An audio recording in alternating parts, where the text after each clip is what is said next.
Well, good morning, everyone. How are y'all doing today? Everyone okay? Yes, hello. How are you doing? Great. Doing We're glad you're here today. We're going to talk about first things first and housing first and give some overviews about permanent supportive housing and how important it is to the people we serve. I do need to ask you, what are you seeing on your screen? I am seeing Alliance Better at Home. First thing first, with your name, Larissa. Yep, perfect. That's what I needed you to see. Good. So I'm going to be looking at both screens. I just didn't want you to have to see both screens as people Okay. are admitted. So as we've been starting these trainings, each time we've been talking a little bit about, hopefully I can get this to change now. My computer's, there we go. We've, oops, it went back. So we've done a little commercial for Hope for North Carolina. Hope for North Carolina is a FEMA program that it does provides crisis counseling, free crisis and confidential crisis counseling to those who were affected by COVID, which is really all of us. And it's for anyone who just wants to talk or might need some extra resources or just kind of wants to have somebody listen to them. So we encourage you to send your people there. It's 24 hours a day, 7 days a week. And then and somebody responds rather quickly. Right now, it's a live respondent. And then the next one, hopefully my screen will switch. So it's healthcare. We have Hope for Healers, and that's for professionals like you all. If you find that you're a little stressed and you just need somebody to talk to, or you just don't know where to turn at this moment, we encourage you to reach out to Hope for Healers. We know this is a very trying time and your jobs have become really complicated, dealing with the families as well as your own families and illness and all the things that have gone on with COVID. It's taken its toll on a lot of people. And so please don't feel bad about reaching out to help. We all need help at times. As you would expect that from your people that you serve, we would love to see that if you need help to reach out. And then, of course, we are Alliance Health. I'm trying to let people into the waiting room as I'm also trying to switch pages. So we're Alliance Health. Most of you are affiliated with us on some level already, but in case you're a guest, we are the managed care organization for Cumberland, Wake, Durham, and Johnston counties, and um, we provide services to Medicaid covered individuals as well as those who don't have Medicaid regarding behavioral health services. So that's who we are. And so today we're going to talk a little bit about housing first, as I stated earlier. I'm sorry, it's hard to multitask.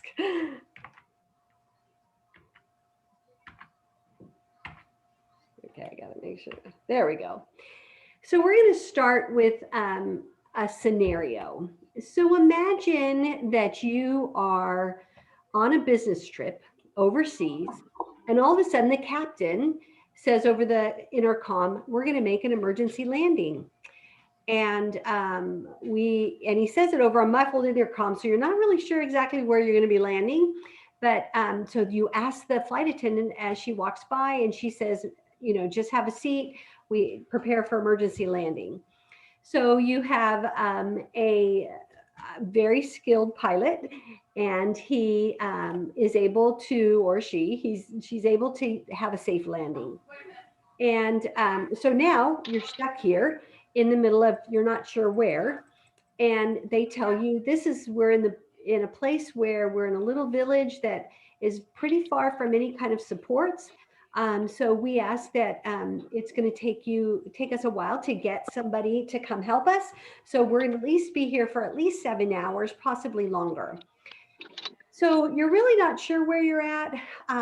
They kind of told you where it's at, but it was a name you weren't really familiar with, which has happened to me several times when I've flown with the military. It's like, I don't know where I'm at. Obia? Where's Obia? Anyway, so you're there and you say, you know what? I'm going to go out and just kind of look around a little bit, see what I can see outside since I have a little bit of a delay. And you go outside and guess what happens? You walk around. Pretty soon somebody comes up behind you, grabs you, puts you in a van, takes you somewhere, takes all of your money, all your cell phone, your keys, your wallet, your suitcase, takes your jacket, takes everything you have, and leaves you with nothing. And you're scared to death. You're like, I don't know what's going to happen to me. Are they going to kill me? What's going to go on? I mean, you're really traumatized at this point. Well, about an hour later, they open the door, they throw you out, and drive away, and you have no idea where you're at. You're grateful for to be alive, but you have no idea where you are. Now, all of a sudden, you're having to figure out what do you need to do? Like, how can you get any help? Like, what do you do? And you know, you're hungry, you're hurting, you're tired, and and the night's falling, and it's starting to rain, and it's getting cold, and they took your jacket. So, and you know that if you could find somebody to help you, you could get home. So, my question to you is, how would you feel if you were in that situation? What would it feel like? You can put it in the chat box if you want, or you can just unmute yourself.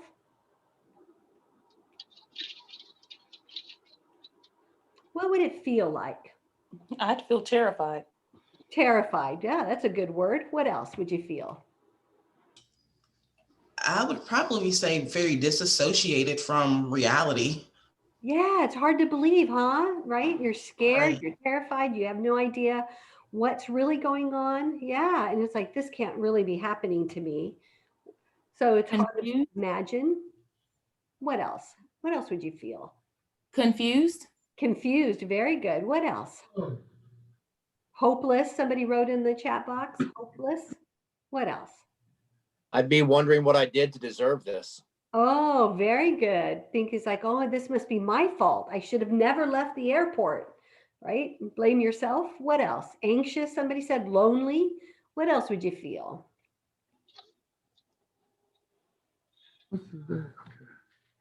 Frustrated. Good. So now, what would you need? Frightened? What would you need? What's your primary need at this point?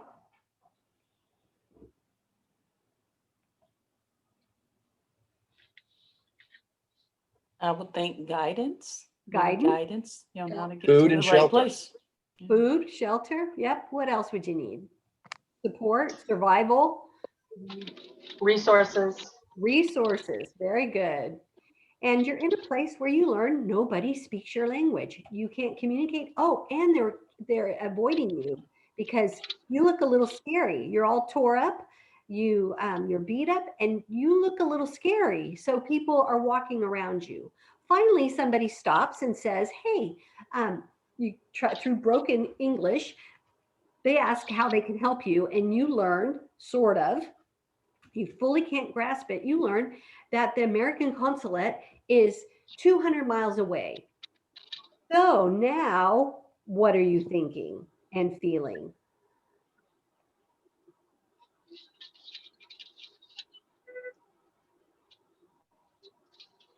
I'm thinking, how in the world am I going to get to that place 200 miles away? I need someone to help me to get there.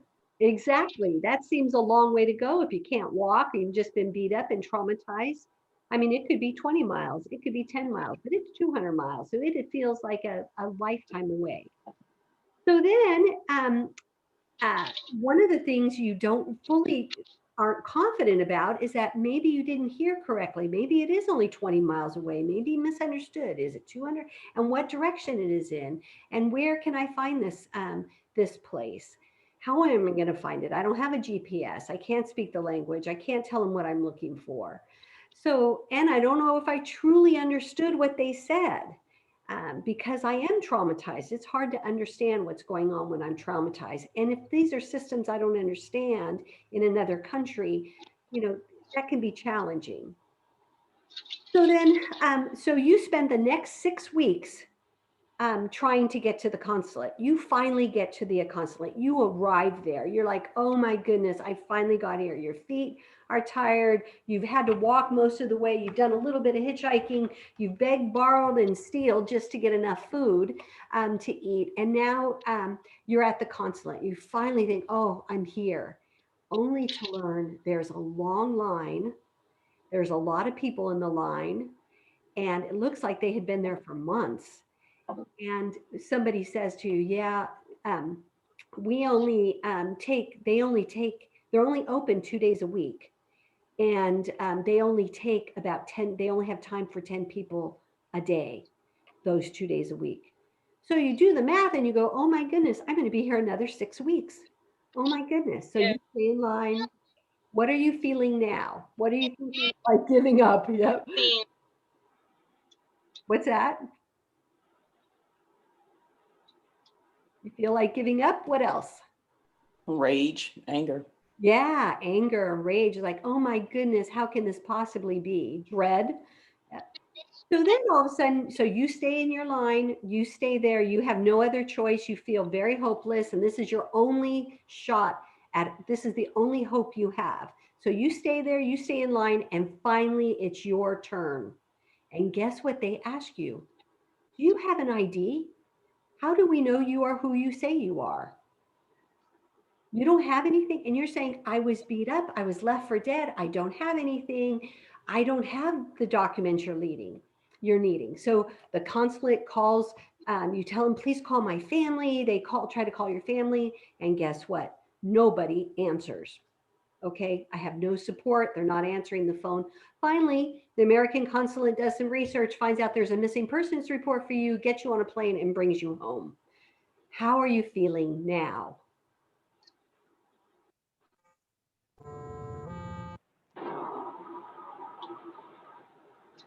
Well, I think I'm gonna cry, I'm gonna cry I would have to cry, and then probably for a few days, and then once I get myself together, then I think I'm gonna take some time to reflect on what just happened to me, process what happened to me, what I had to go through, I think, first and foremost.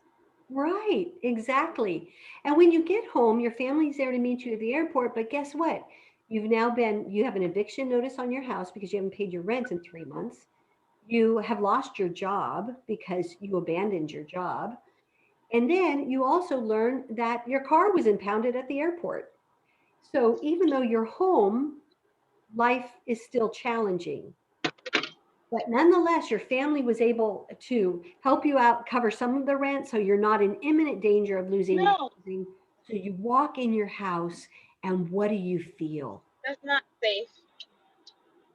What do you feel? You've walked in your house, and now what are you feeling?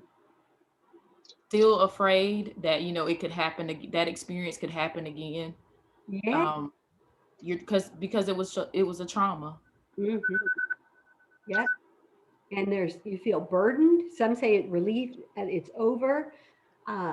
Probably PTSD symptoms, absolutely. Relief. I mean, they're pretty traumatized, beat up, left in a foreign country where you had to scrounge for what you had, and finally you're in a safe place. Now, let's compare and contrast that story with our homeless individuals or people without a home. What were some of the things that they did not do or you would not have done in that situation? Like, what are some of the things you don't do? If you're focused on finding housing or getting to a safe place, what are you not doing?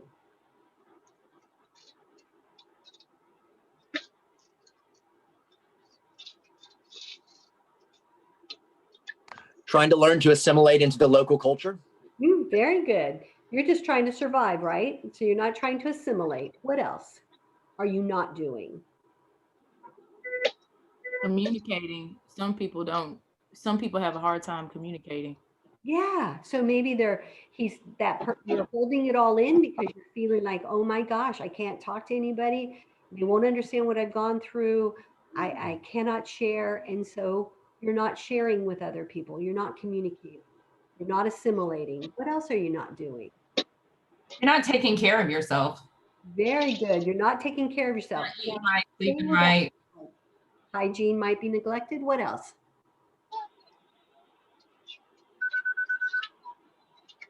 You're not forming taking- connections with local individuals. I'm sorry, I missed that. What's that?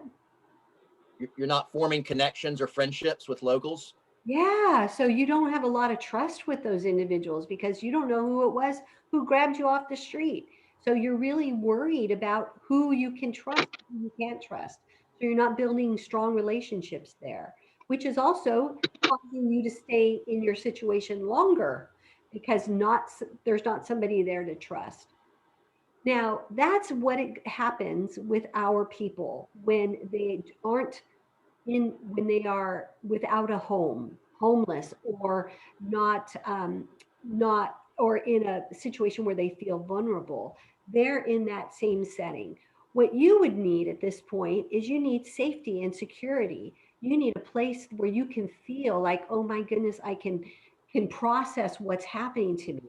When you go home, you lock the door and you go into your house and you just breathe.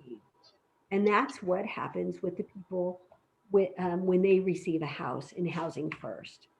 Because as you know, many of you, this is not new information. Maslow's hierarchy of needs has been around many, many years, but he actually started with the theory of human motivation. That's really what it's called. We call it Maslow's hierarchy. But right here, these two sections right here, physiological needs, if you're out there, you needed food, water, warmth, rest, safety is the next one. You need security. You're looking for a place, where can I go where I'm going to be safe? What happens with a lot of our people, we try to, for years, we used to bump them up and say, well, you need to do all these other things before we gave you a house. And so what happened is there's only 3 kinds of housing that's available. There's only 3.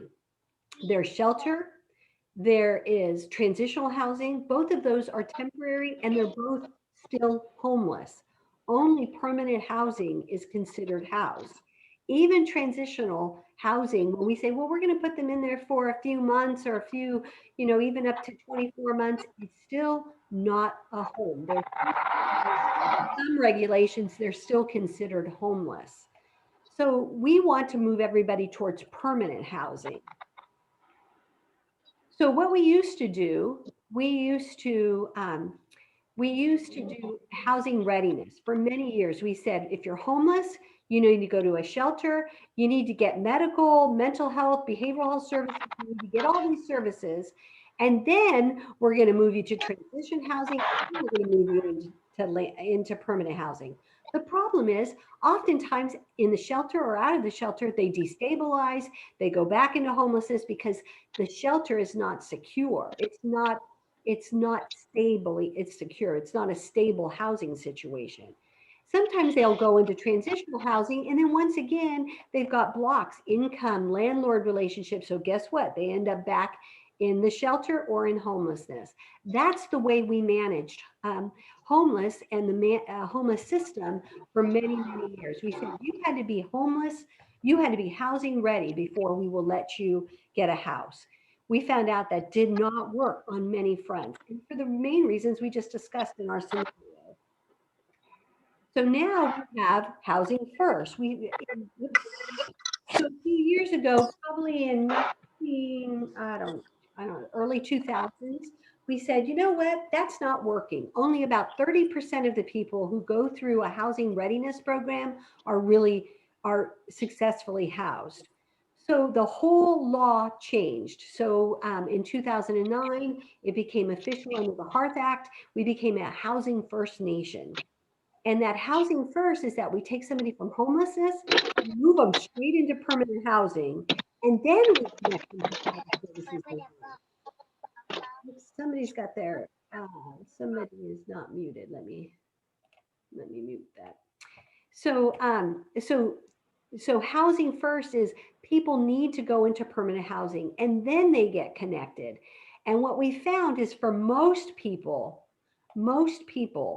85% will stay housed.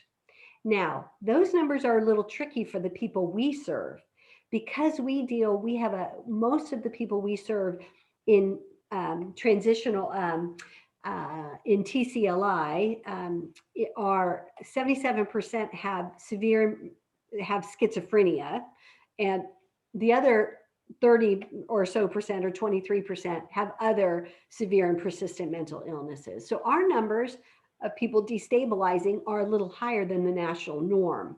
But the national rates are 75% because people, or excuse me, 85%, because the people, once they're housed, they are able to feel secure and get the other supports that they need. Just like in our scenario, you weren't necessarily seeking behavioral health services. You were just trying to survive. You were just trying to get home. And so you weren't doing all the other things that you may needed. Like would be hard to get a job. You didn't have an ID.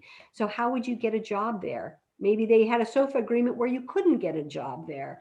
So there's so many barriers that were in your way to getting home. And our job with Housing First is to remove those barriers and move you right into housing. Our people into housing. Whoops.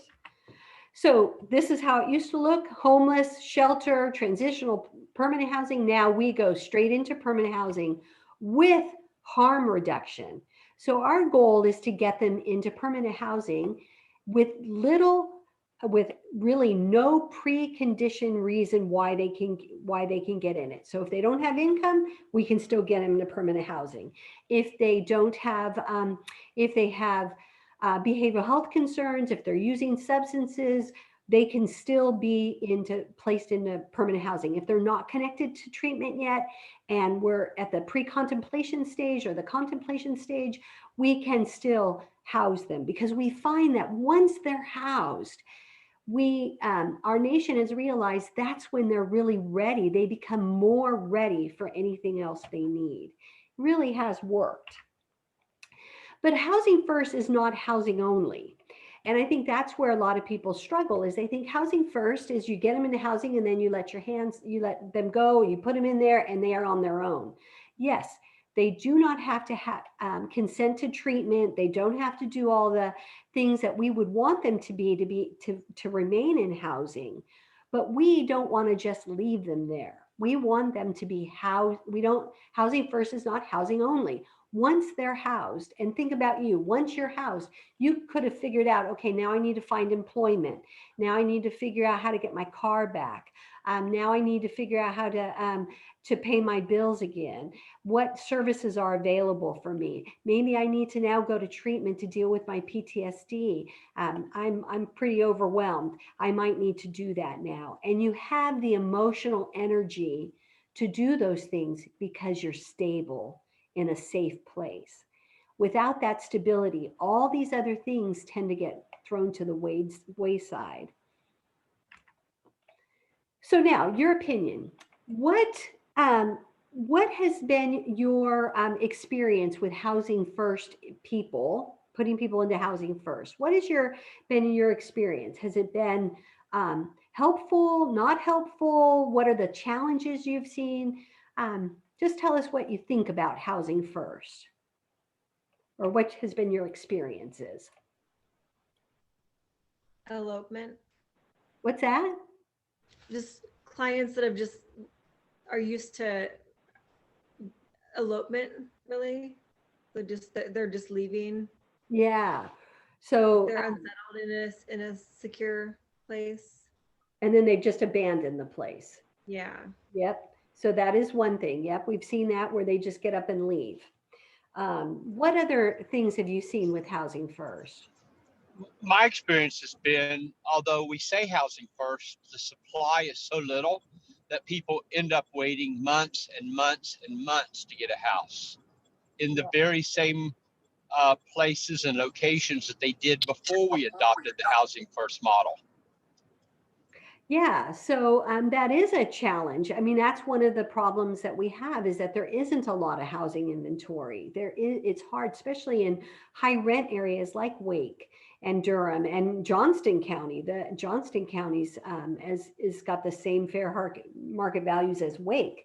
So yeah, you're right. It's hard to find housing, and when they even are on a list, it may be a bit before their name comes up. Yep, you're right. So then what do you do in the meantime? Even though you're Housing First, we can't get them a house. So then what happens? What have you experienced?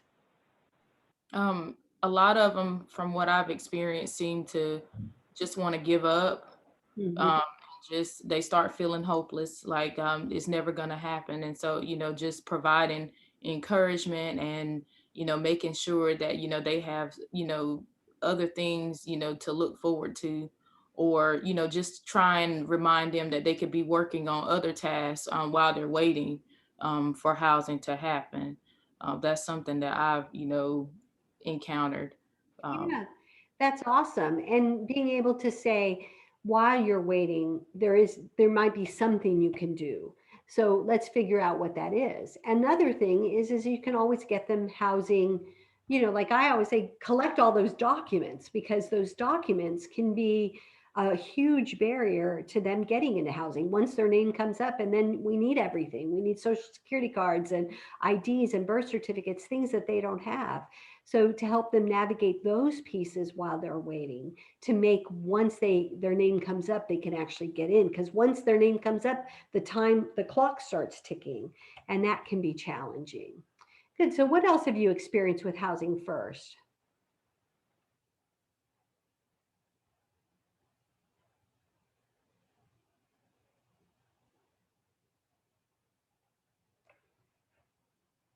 Do you think it works?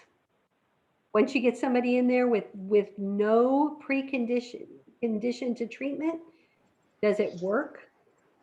Oh my God, yes, it's great.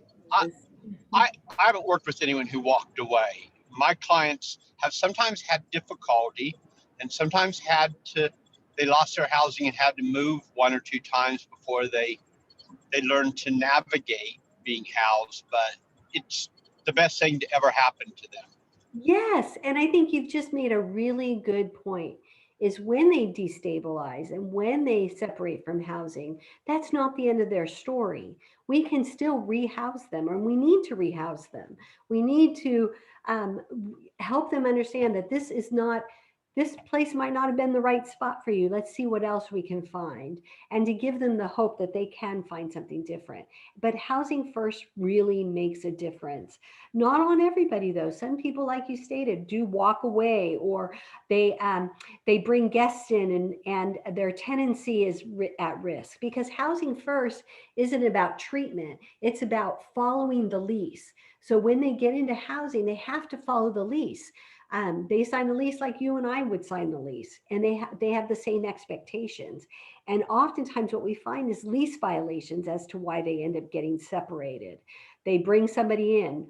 Our TCLI, most of those are 2-bedroom. All the affordable housing pretty much is 2-bedroom that is targeted, built with money from the tax credit properties. And so if you're a single person and you have 2 bedrooms, what are you going to do? Probably bring your friend in, and then they destabilize, or they're in a smoke-free unit, and they're not being really good with their smoking cessation plan, and so then they start smoking in the unit. They don't take care of the unit. They don't pay their portion of the rent on time. The things that we have found that anybody who would have trouble with housing, those are the same things that we see with all people, not just our people. But one great thing about supportive housing and Housing First model is that it really does work. It saves a lot of money. It's compassionate and it's cost effective. So there's lots of studies, and you can Google them. There's like hundreds of articles about Housing First and how much it saves. But we do see a reduction in days in the hospital, emergency rooms, days in a nursing home are diminished. I think it's interesting. We see a lot less emergency and crisis visits, because sometimes they go to the crisis centers or they go to the ER to stay warm or to get food. We've had that quite a bit when we've talked to our crisis centers. It's that they're not, they go there so that they can get a hot meal or that they can have their clothes washed. So that's really an expensive intervention. That's an expensive laundromat. And so we really need to think about the Housing First model as being getting people out into a place where they can take care of their own basic needs. And some of the research here in our own state, which is very promising, and there's lots of research out, but here in Charlotte, in 2014, they did a study, and they found that it reduced emergency visits by 78% by putting individuals into housing first permanent supportive housing. 79% fewer days in the hospital, less time in jails, drop in arrest.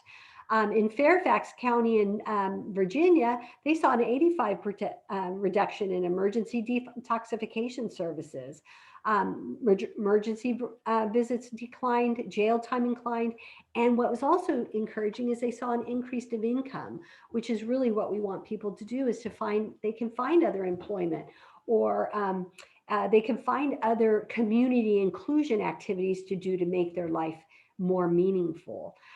Also, one of the stats I don't have on here, they saw a significant increase of individuals who were chronically homeless, and these were some of their high utilizers. These are people who were very expensive to the system because they were going in and out of the system all the time. What they also saw in this research is they saw a higher reunification with their families, or reconnection with their families. A lot of times when they're homeless or in these cycling through these systems, they're not connecting to their families. But this research proved that they actually are able to connect better with their families when they're housed. So those are a lot of good reasons for housing. Here's another result before. This happened in Austin, Texas. Before, look at these visits. I mean, 891 hospital visits down to 117. I mean, that's a significant drop. And so the 3,000 days in a hospital down to 300 into 363 in a hospital, days in a hospital. That is remarkable, because it's a whole lot cheaper to house somebody in a house than it is to house them in a hospital. And that's what we end up doing. And I really like this screen, because this one shows that there is a cost to doing nothing. When we do nothing, they estimate the cost is about $40,000 a year in public services for people who are chronically homeless. $40,000 between the jails and the detox and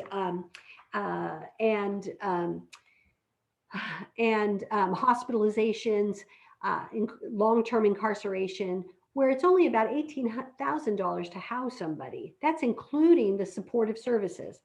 So when we talk about permanent supportive housing, that supportive word is really saying case managers, care coordinations, ACT teams, CST teams. It's the people who are providing those supportive services. Now, permanent housing, anybody can have permanent housing, but that supportive housing is really for the people that we serve. So the United States Interagency Council on Homelessness, back when McKinney-Vento started, they started the legislation started USICH. And USICH is where all the federal partners get together and talk about homelessness. And one of the things that they stated was that permanent supportive housing is proven, it's effective, it's a mean of integrating chronically homeless and other highly vulnerable homeless families and individuals with psychiatric disabilities or chronic health challenges into the community by addressing their basic needs for housing and providing ongoing support. We know that it's hard to do all the other things if you don't have housing.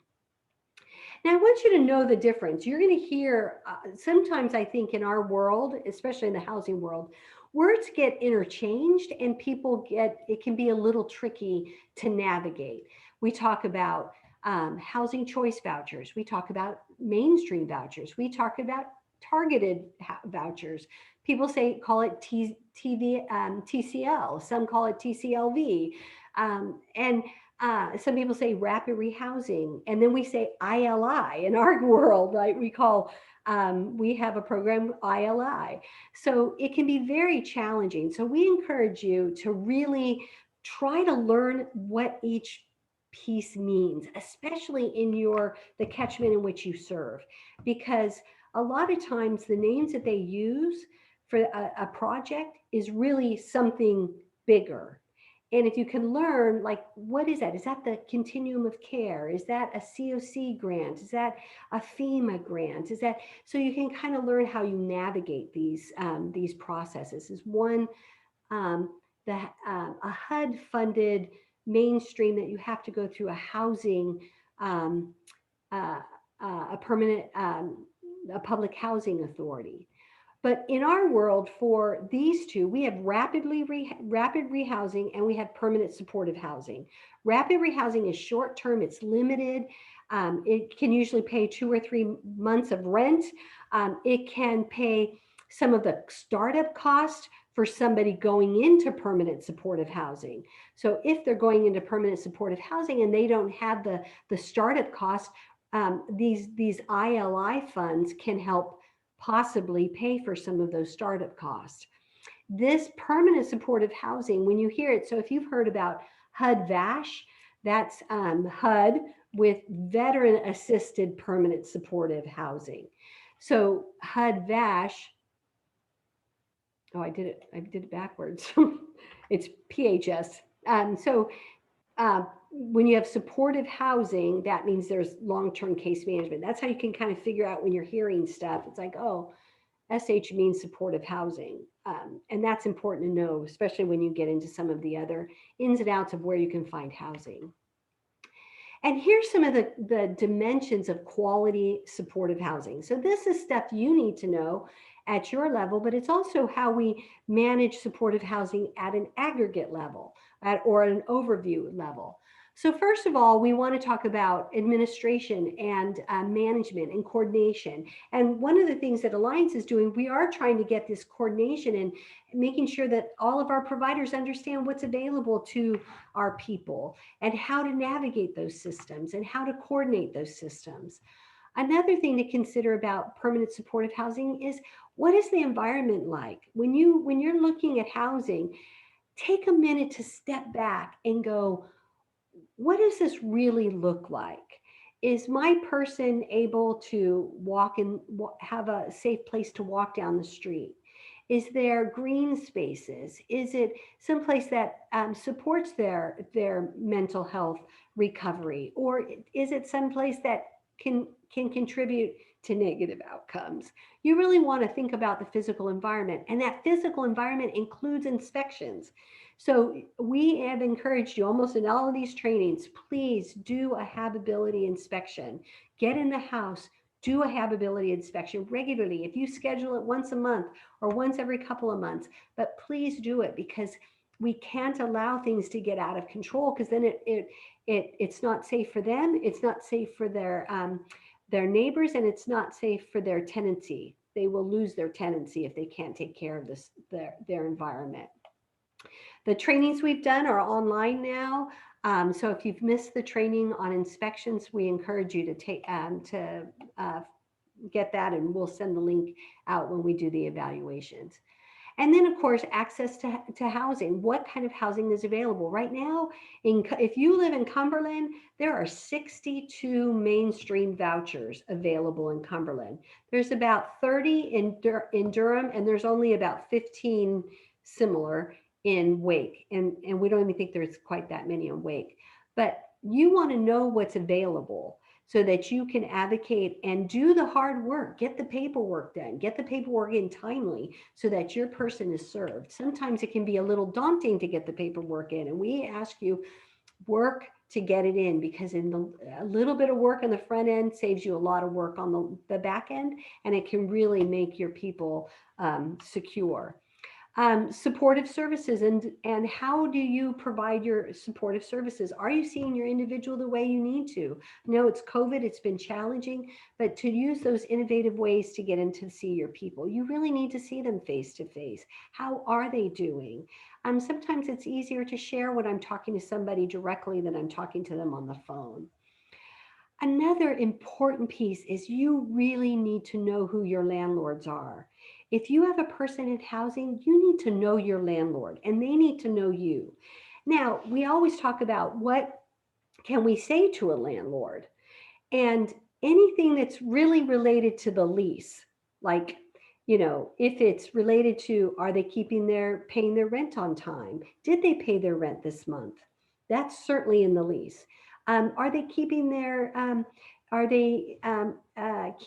their residents clean and bug free? That's certainly in the, does the landlord have any concerns about the way they're living?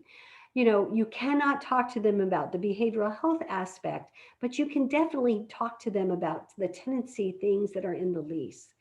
So like the other day, I was talking to a landlord and he said, you know, is she on medication? And I was like, I'm sorry, I can't disclose that information. That's a HIPAA violation. I can't disclose that. But what I can tell you is she is extremely clean and her house is really tidy.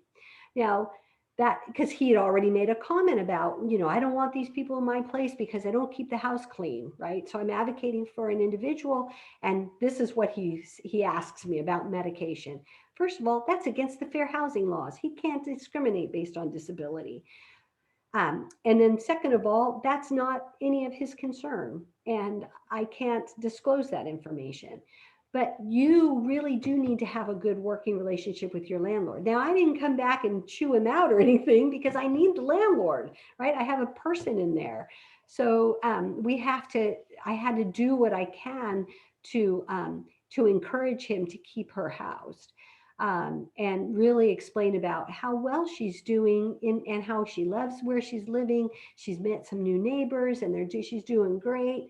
And she really appreciates being in your property.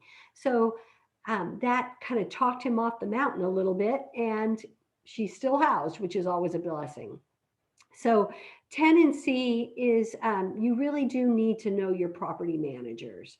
I really encourage you, if it's right before they have to pay if you know they got paid on the 21st and their rent is due on the 1st, you might be wanting to talk to them about the 21st and 22nd about, remember, Mr. John, hey, your rent is going to be due soon. Why don't you go ahead and pay it ahead of time? So go ahead, once you get paid, go ahead and pay your rent.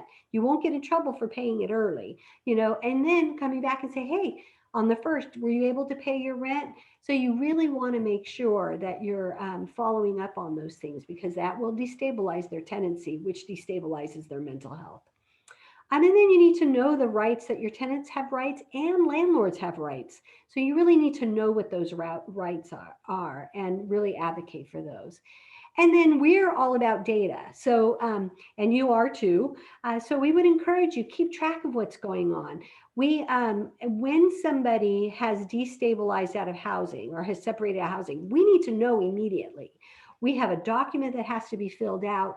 We need that document returned within 72 hours. And so that document helps us track what are the reasons for separation, so we can see the trends. And this has been very helpful. One of the things we noticed was that a lot of our individuals were getting evicted because they were smoking in their units. And so now we have this whole smoking cessation program, and we are working with shelter providers to start offering nicotine replacement while they're in the shelter, while they're in transition, while they're in our bridge housing, so that we can start those conversations early. And the misnomer is that if they quit smoking, they're going to struggle with all the other substances that they struggle with. But that has not been the case. The case is, if they really manage their smoking, it actually helps them with all those other concerns that you might have, such as substance use. So, but the data is what has told us these things. It's not just we've kind of pulled it out of the air. It's data driven. So those are things to think about in your supportive housing, making sure you talk to the housing authority. Make sure you're providing the robust supportive services that these individuals need. And then here, the goal with supportive housing is that you do an intake, they get housed right off the bat, you do goal setting, you go on a recovery journey, and you can see it's not straight, it's never linear. And then you review the goals, and then they're discharged. Now, some of our individuals in TCLI, they're going to be in our programs for their life. So depending on which program they're in. So some of them won't necessarily discharge. However, they may need less services and they may be able to step down or do some other things. But our goal is that people will be able to live independently and live in a great way. And supportive housing is the key to that. All right. So, oops, let me go back. So back to our person. So back to you. So you were housed. Now you're housed. You're doing well. What does that look like for you? 6 months down the line, what did it look like for you? You're safe. You've been past the trauma of it. What would it look like if you were in that situation? I'm motivated. You're motivated? Is that what you said? Motivated? Yes, more motivated to continue continue being stable, continue doing good. Yes, exactly. Because wow, I've overcome something that was pretty difficult. I'm stronger than I thought I was, right? What else? I would probably start making connections with folks that I had during that time disconnected with. So probably making stronger connections. Yeah. So it's like now things that maybe you were busy with life, now all of a sudden, oh, wow, I really am appreciative of the people that I have around me. Absolutely. Making those, reconnecting to people. Good. What else might you be doing? Seeking a sense of purpose and trying to develop a more enriched life. Yeah, exactly. And isn't all of those things what we want for the people we serve? And we know it all really begins with housing. That is the number one social determinants of health, or social drivers of health, is that they have housing. All right, do you have any questions for us? Here's our supportive housing team. Natalie, many of you know, you deal with Natalie with TCLI, and Alex, if you have anybody who's on who is with a private landlord, she does state landlords, and he does private landlords, and he does all of our subsidy administration. But we're all here to support you and help you. If you have any questions about trying to navigate the housing pieces, please reach out to us. We don't know everything, and we know there's not enough housing to go around, but we'll do what we can to help. I have a question. Mhm. You had talked about ILI funding. I know back in December we had received an email that ILI funding was gone for the year. And I'm wondering, with the new calendar year of 2021, is ILI funding available again, or does that happen at a different time point? Well, that is a very good question. Okay, so most of you, how our ILI, just so you know, our ILI grows and wanes based on need. We have ILI dollars still that should get us through the end of this fiscal year. There are still dollars for ILI, but it's only for people in enhanced services. So ACT teams, CST teams, if they're in our bridge recovery, in our bridge program, if they're connected to care coordination. If they're receiving general outpatient therapy, they should not qualify. Hold on. Annie, 1 minute. Brianna, I 1 think, minute. 1 minute. Okay. Okay. Renata, you're on the line. Did you? Hold on 1 minute. 1 minute. Annie, I said 1 minute. Yeah, sure. I was going to jump in. I'm getting some feedback here. Yeah, Okay. I'm muting. Oh, oops, I think I muted you. Sorry. It's no problem. Okay. So yeah, I would like to jump in there, and Larissa, you did explain it perfectly. And so yes, our funds are limited for the ILI program, but we are still accepting applications where we will consider those that are engaged within an enhanced service. Also, an adequate sustainability plan must be in place. In the past, due to the pandemic, we did overlook, or we kind of relaxed our criteria where individuals maybe did not have, income at that point. We completely understood that, but due to limited funding, there must be sustainability. They must have some sort of income so that they are not back in the same position, that they were before, so we don't have a repetitive crisis. So those that feel that you may serve a member that may qualify, please feel free to submit an application. We will review it. Again, it is not guaranteed, so please do not tell the members that they are automatically approved, because it's not an entitlement program, but we will do our best to review and just do what we can to help individuals either obtain housing or sustain their housing. Yep. And that's another resource. And so there are other resources in the community, and that's why it's really important that you learn the resources. So like right now, we have a program in our state called Back at Home. It is it provides rental assistance for people who are high risk populations, like chronically homeless. It'll house them and pay their rental assistance up to 6 or 8 months as they're getting stable. And that's through the continuum of care on homelessness. So through a coordinated system. So you want to really learn how each county does, or each COC manages their some of these other resources that are coming down. There's also been a lot of CARES dollars. I know in Cumberland, there was a lot of CARES dollars. They still have not spent all those dollars. And so they're trying, if somebody's been affected by COVID, they can reach out to our coordinated entry system here in Cumberland and possibly get help with care through the CARES dollars. But these, once again, resources grow and they wane. And like a good example of ILI saying we don't have any more money. Once that word gets on the street, people think it's always like that, right? If something stops, they think it's always stopped.